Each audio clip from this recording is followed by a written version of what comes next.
Hi, this is Majin, and here's my comic pull list and some reviews for you for July 12th, 2017. First up is Harbinger, and it starts off with this cover here that says warning contains the graphic death of a major character, not suitable for all audiences. Blah, blah, blah, blah. So, if you come from the world of Marvel and DC, this here is what we would really call as false advertising. Because the main character is always somebody minor, and it's not really graphic at all. Probably most of it takes place off camera or a shadow of what occurred. Let me tell you. I'll show you a little bit as I'm telling you. That warning is 100% on point. There is so much character death from the Harbinger kids sides to what they call it, hardcore guys. It's just people are just getting killed one after another. I mean, it even ends with. I mean, sorry, not ends. It starts off. You have the plane crashing. People are getting burned.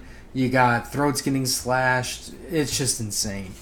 I was impressed. I really, really was. This delivered, and major characters did die, so it did not lie. And it's not just one character. There's a lot of character death. Okay. Next up, Action Comics 983. I'll first start off by saying the art was okay. A little bit better than what it has been, I think, but not the greatest.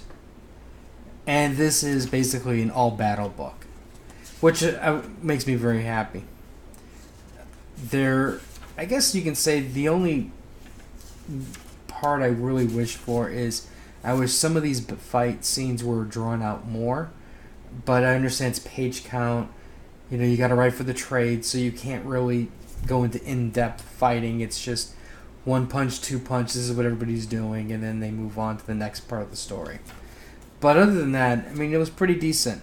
Very, very happy that I picked this one up.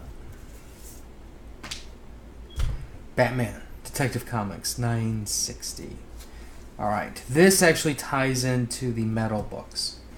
You know, in a roundabout way. We have the main part of the story is, well, there's two parts. One is Azrael, and the other part is Bruce Wayne with our Batman and Zatanna. And Bruce wants information that is kind of costly to get type thing. And Zatanna is kind of, you get a little bit of history of how they met type thing, and they kind of tease you a little bit. Overall, art, as you can see, the art is fantastic. Story, it's pretty decent. I mean, it moved along. It did what it needed to do, but I really need that next issue to really, you know, this is like what I call like that transition episode where it sets everything up for the next one. But overall, it's pretty decent. Suicide Squad number 21. There's a little bit of fighting, but it's nothing that I was really excited about. Amanda Waller goes to testify, and you know she plays the "I don't know what you're talking about" card, which you know we see every single time anybody goes up to testify to with the Senate or Congress or anything like that. Overall, I mean, this was just I really should just stop Suicide Squad because I'm getting kind of bored. Dark Days number 1, The Casting, Prelude to Metal. This book here, there's a lot of stuff going on in here. I mean, you can easily do a 15-minute video just on everything that's going on here. The art overall is really good. It does change, though, from time period to time period. This thing, I mean, not time period, but, you know, between the different parts of it. This thing has a lot of stuff going on. You have Batman trying to uncover the secrets. There's, you know, the one thing that got me, though, was like, you know, he's going to this forge, and Wonder Woman's there, and she's, you know, she calls off this monster beast thing, and then she's like, well, Bruce, I really shouldn't tell you this, but The gods have closed up their doorway, the gateway. They sense that there's a big war coming along, and it's hush hush, big disaster crisis level. Shouldn't be telling you this.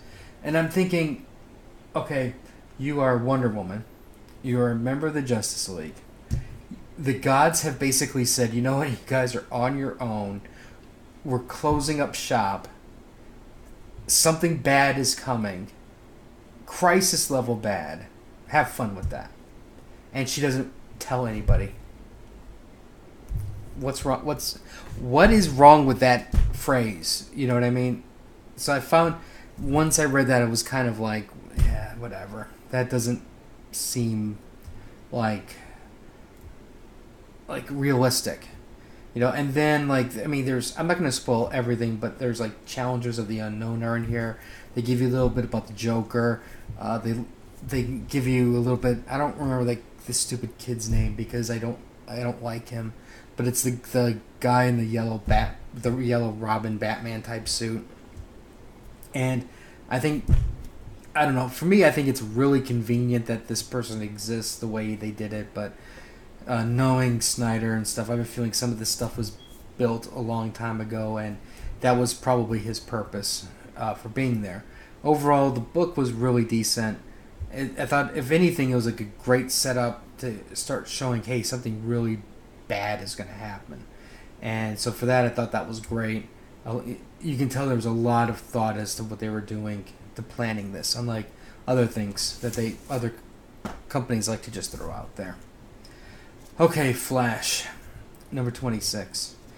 Okay, here's the problem I had in Flash.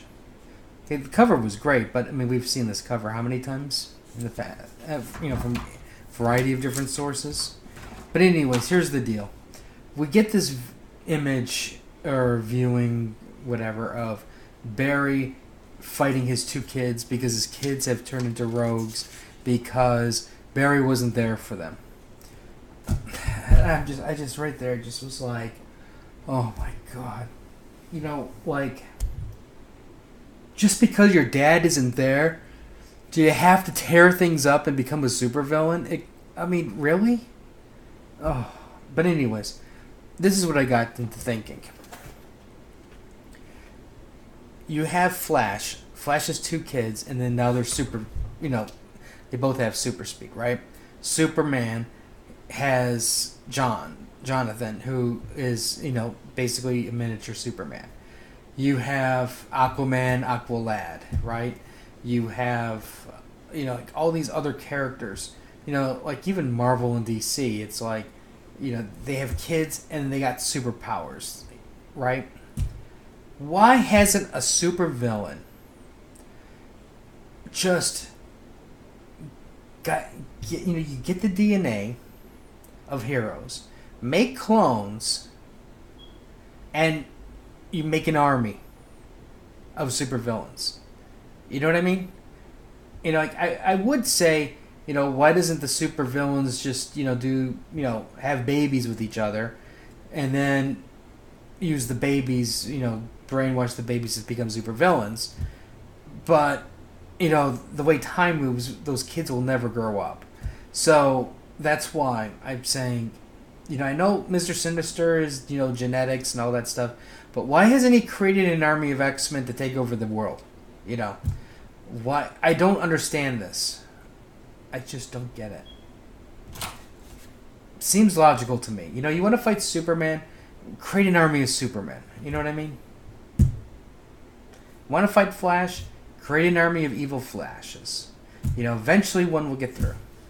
Anyways, that's the reviews for this week. Let me know what you guys picked up, what you guys thought was the good book of the week. I'm going with the Batman Metal one. That was really good. We'll have more stuff later. Share, and until next time.